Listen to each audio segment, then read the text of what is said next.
Hey everyone, Steve here with another Small Groups 101 video, and today we're asking the question, what is the role of a small group leader?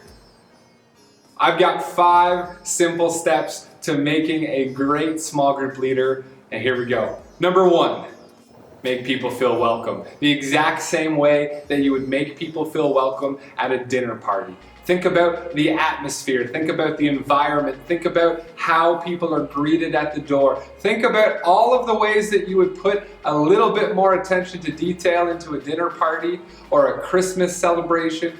Do that same thing for small groups. Number 2, facilitate conversation.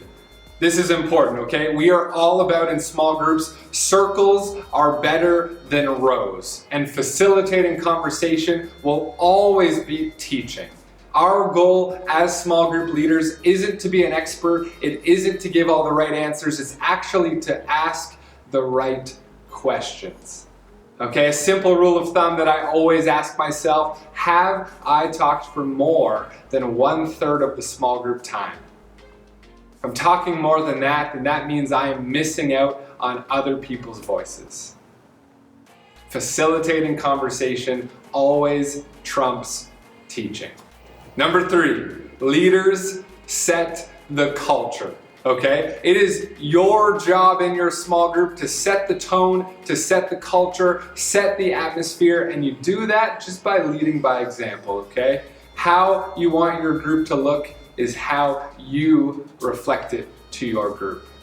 The more you set the culture, the more they will buy into it, and the more they buy into it, the more impact your small group will have in your discussion time, in caring for one another, and in your community. Number 4, leaders make more leaders.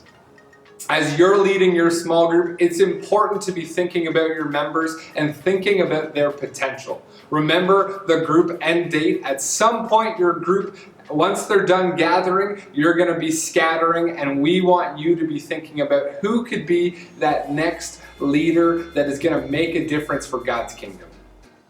It starts with you. It starts by first encouraging them and recognizing their leadership potential, and tell them that. Next, it involves giving them opportunities to share their voice, to share their leadership skills with the group. Your job is to work yourself out of a job. 5, work with other small group leaders. Because here's the deal.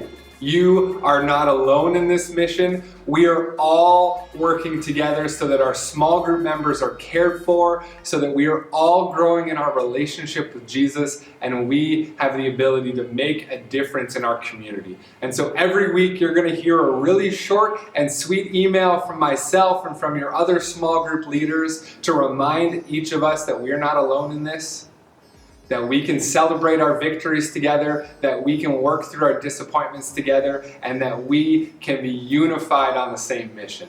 The other thing you're going to get to experience are team days. Team days happen 1 or 2 times a year, and this is an opportunity to gain wisdom from other small group leaders. You're going to have an opportunity to share your voice and have the great opportunity to hear the voices of others. Because we are working together for the same goal and the same mission, and that is for more and more people to experience Jesus in culture.